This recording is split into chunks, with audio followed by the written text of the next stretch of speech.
Hey everybody, my name is Jenny and welcome to Variable Volatility. Okay, so this part of the video is just me saying that the video might be shorter than usual, but it wasn't, obviously. But I can't, cut it out because all my text and shit will get displaced, so I just have to leave it. If you're new to Variable Volatility, I generally make perfume reviews. I have very structured reading systems whenever I talk about certain perfumes. But today we're not doing that. Today we're just going to have a little chat because I'm lonely right now. I'm home alone and have nothing to do. So I'll be here to keep you company if you're in a similar situation. I'm an artist at heart. I'm a musician. I have a piano in here, so you may be able to tell. I've always been an artist, a visual artist. The art of smell is something a little bit new to me. It's a newly discovered hobby of mine. I love it so much, especially the chemistry behind perfume is something I've recently got into. So with perfume, we've got notes, right? Common notes would be, bergamot, lavender, rose, white florals. I'm trying to think of the scent families. Ambers, woods, gourmand notes are really popular right now. Vanilla. Even more obscure things can be notes like wet concrete, credit cards, creased clothes, if you're into the niche side of perfumery. But the question is, how do perfumers achieve that note, right? Well, there's synthetic and natural ways of achieving that. The natural ways usually consist of, distilling things such as flowers, different plants, whatever has an essential oil, extracting the oil, and then putting it in the perfumer's alcohol, right? But sometimes it's not possible to do that, right? Say you wanted to make a perfume smell like milk, for example. Milk doesn't have an essential oil, so you have to create something called an accord. And accords are very complex structures, combinations of different molecules, scent molecules. I'm not an expert on it, I'm not a perfumer, by the way. I just think it's part of my hobby. I just think it's so interesting. And sort of the obscure associations between scents, like some people think cilantro smells and tastes like soap. It's because they both contain, I forget which molecule, I think it's linalool. Hey y'all, it's editing me. It's not linalool, it's actually aldehydes. I'll get more into the molecules in a second, but yeah. Things share commonalities that you wouldn't quite expect. I actually have an example of the aforementioned milk accord right here. This is Milk Plus from the perfume house Commodity. The perfumer, I forget her name, asked herself, how am I gonna make a perfume smell like milk? Well, she took a bunch of different aroma chemicals. Perfumers don't have to disclose this, by the way, because it's kind of like their secret formula. But I watched a video on it once. Perfumers will okay, milk is cold. What's a molecule that gives the impression of cold to your sinuses? Okay, now what's a molecule that gives the impression of creamy? What's a molecule that gives the impression of sweet?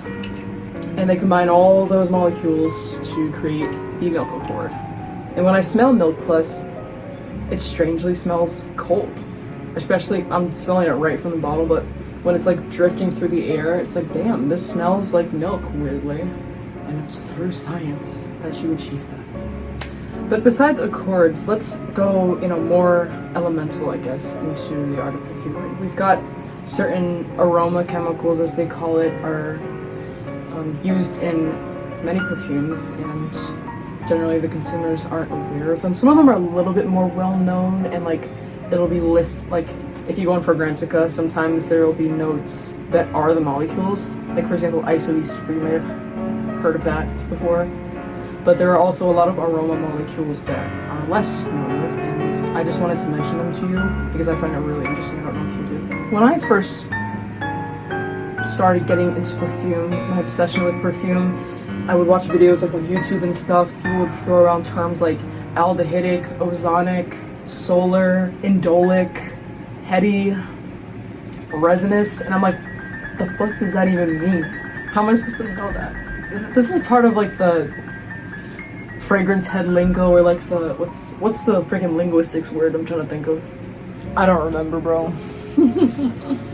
But words that only people in that specific niche or ilk would know of. Those perfume words, I'm like, what the, like, how do you achieve an ozonic smell? I'm like, you can't just take, like, how do you, like, I was thinking, like, ozone, right? That's, ozone is, like, in the atmosphere. It's O3, that's a molecule, but, like, you can't put O3 in a perfume because you fucking die. You breathe that shit in, you die. So it's like, what, like, molecules or, like, what essential, like, I don't even know how you achieve an ozonic smell, let alone what it even smells like in the first place. How would I be able to distinguish? Like, I looked it up, and I guess it's supposed to smell similar, like fresh air kind of, and also a little bit like metal, like welding sparks, which is really interesting. So I'm gonna read off a few aroma chemicals. One of them is an ozonic aroma chemical. I'll get to that. Before I say anything though, I want to say that I took heavy inspiration from a video from the Lucky Scent channel. The owner of that channel, I forget his name. He did an interview with a perfumer, the video where I got the names of these aroma chemicals from, and which I got inspired by to make this video. The first aroma molecule I want to talk about is ethyl maltol. Ethyl maltol was supposed to smell like burnt sugar and a little bit jammy, sort of fruity, but mainly very sweet. It's used in a lot of gourmand type of profiles, and some examples of perfumes that have it are Baccarat Rouge and a lot of fleurs, body mists like coconut skin, heavy cream, which I have. I love heavy cream. Apricot Privé. The next molecule I want to talk about is called ozofleur. And the reason this one caught my, well, I was browsing on Perfumer's Apprentice because I want to buy these aroma molecules and make my own like little eccentric molecules one note perfumes. It's like, I'm not gonna buy eccentric molecules if I can just do this shit myself and choose whatever molecule I want, right? I'm a little scientist like that. I'm kind of nerdy. I'm a nerd. I'm just curious though. I wanna make my nose more cute to things. I think it's so interesting. I keep on saying that. Ozofleur I picked out because when people describe ozonic scents on YouTube, on the internet, the way they describe it as metallic, wet, like welding, and also kind of like fresh air is so intriguing to me. And ozofleur, as opposed to like floral ozone or other like ozone-like molecules that I saw on Perfumer's Apprentice, is described as metallic, ozonic, floral, green, clean, and wet. It's mainly the metallic thing and the wet thing that really intrigues me. How does a molecule smell wet? That's interesting to me. I couldn't find any particular perfumes that have ozofleur because it's a little bit more of an obscure molecule. The next one you may have heard of, Iso-E Super. Iso-E Super is supposed to smell a little bit woody, kind of floral, kind of light and effervescent, but also ambery and warm. Two examples of perfumes that have Iso-E Super are, two ones that I have is I Am Trash from Italie Boutonge and Gold Minus from Commodity. A lot of Commodity's Minus scents have Iso-E Super actually, and I'd say the unifying quality which the Iso-E Super gives to these two is this really interesting, light, airy, yet woody sensation. It's really fascinating. Like, they have different notes, obviously. They both have that one unifying sensation to the nose. It's almost cold smelling, the both of them. I think Iso-E Super smells a little bit cold. Also, I'll mention that one of eccentric molecules, molecule 1, is just Iso-E Super. So if you don't know, eccentric molecules is basically a house that makes one-note perfumes. I think so. They have one of Iso-E Super, which is molecule 1. If you've heard of that, molecule 2 is Ambroxan, and they've got other ones like they've got Cashmerin. I forget which molecule that is, but that's basically their premise as a brand. I think that's really interesting, but I'm not gonna buy from them. I'm just gonna make my own. The next aroma chemical I'm gonna talk about is Ambroxan. So the way Ambroxan was created was, so first I'll mention ambergris, right? Ambergris is a secretion from the digestive system of a sperm whale, and it's been used in perfumes for centuries. It's a luxury perfume item, and now I think the fragrance regulation people ban it. You can't use natural ambergris anymore, so I think ambroxide is it's technically what it's called as a chemical, but Ambroxan is like some trademark name I know some other trademark names for the same molecule are Amberfix, Ambrox. It has different names, but ambroxan is what I usually hear. It's basically just a synthetic version of real ambergris, and it's supposed to smell ambery, musky, woody, and sort of mineral-like, and salty, I guess. As I mentioned, some perfumes that have ambroxan are Essential Molecules Molecule 02, Juliet Has a Gun, Not a Perfume, Dior Sauvage has ambroxan in it. It's like, it's known as like a very common cologne ingredient. It doesn't smell manly, I don't think. It doesn't necessarily have to smell manly, but it is often used in cologne, specifically. All I can say is I can't wait until I get those raw ingredients so I can assess them in a controlled manner, because now I'm only, like, my schema only comes from different perfumes, and I'm kind of like trying to pull similarities, like, from these two, like, what's the unifying factor from these two? But, like, I don't know what ICB Super smells like, because I've never smelled it on its own, you know, so, I want to get the raw things and give a more accurate description.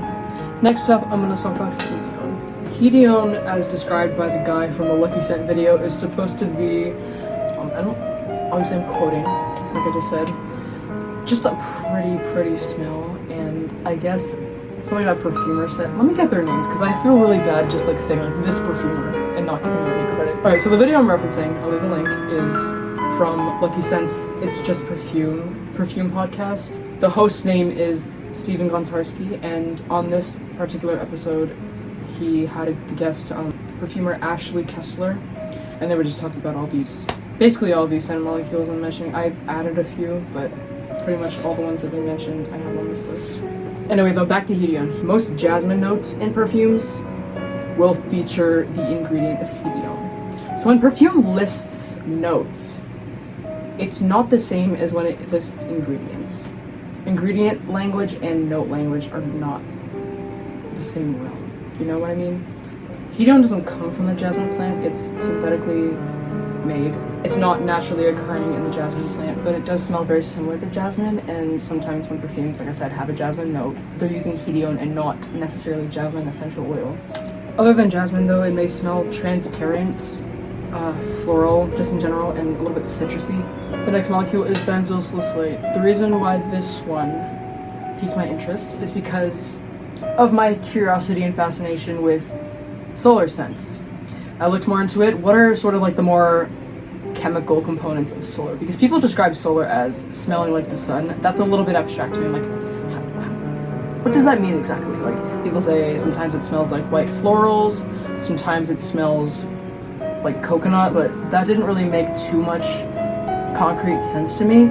Claire Smith, she's a perfume channel. Love her videos. She's like sciencey. She has a science like mine, like I do. So I love watching her videos. So she did a video on solar perfumes, and she mentioned the molecule benzyl salicylate. And the reason why that's associated with the sun is because apparently it's an ingredient commonly used in sunscreen because it's a UV light absorber. Hence, to evoke a feeling of sunshine, it's used in a lot of solar scents. For example, Solar Fleur from Frenchie, that's one of my favorite body mists ever. Also, there's scent Bergamot Cedar, and just a ton of other perfumes that smell solar, like Chanel No. 5. That's not really like quintessential solar, but, and also Gucci Bloom, which is a white floral scent, so that makes sense. Next, I'm moving on to the world of aldehydes. Now, aldehydes is a family of molecules, right? But the ones used in perfumery they range from aldehyde C7 to C12, I believe. There's different types of C12, like there's C12 lauric, C12 emanate. I don't fucking know the difference between what makes them different molecularly, but those molecules can smell anywhere from waxy to fatty to metallic to citrusy, but something that encompasses aldehydes is that they're very sharp. The perfumer Ashley describes it as a needle being poked into your sinus, just very sharp, and she also describes them as a bully, which I think is really funny. They're just really aggressive and sharp, like I said. But the aldehyde I want to purchase for myself to make a perfume out of is C12 lauric, which is supposed to smell specifically like soap. That's another thing that people say aldehydes smell like is soap. Soapy, a little bit sweet, waxy, green, and floral. Really interested to see what that smells like. Some aldehydic perfumes off the top of my head are Chanel No. 5 and Lazy Sunday Morning. Maison Margiela's replica line. Next, I'm going to talk about vanillin. Now, as its namesake would suggest, it smells like vanilla, but it's a very strong, really intense, more creamy version of what vanilla would typically smell like. And then finally, there's linalool, and I say this for last for a reason. Linalool is supposed to smell like lavender and citrusy, so it's supposed to be a top note, a very sharp, sort of like, think of, you smelled lavender before, right? Think of how sharp lavender smells, and also how sharp certain citrus notes like bergamot. I think mainly bergamot, because bergamot is like a more, it's a citrus with sort of floral facets to it. So both lavender and bergamot notes tend to consist of linalool, but linalool is apparently in a lot of stuff, so anything that has either of those two notes, you can count on having linalool in it. And the reason you can always count on it being there is because it's naturally occurring in lavender and other various plants, including coriander, I guess, rosewood, thyme. So it's in a lot of stuff, basically. I don't know, y'all. There's a certain mystery and just intrigue to different aroma molecules. Something that particularly fascinated me was, okay, so I made a video on this before. I got samples from État d'Orange, and one of them was I Am Trash. It has this particular sort of, I guess, like, sharpness and aromaticness, a little bit spiciness to it, and I'm like, okay, but another perfume I had was, and I've talked about their similarities before on my channel, Passage d'Enfer from Lac des Parfumeurs, and I'm like, the notes between those two are not similar in the slightest. It sounds like wood, I guess, but there's this very distinct quality that these two share.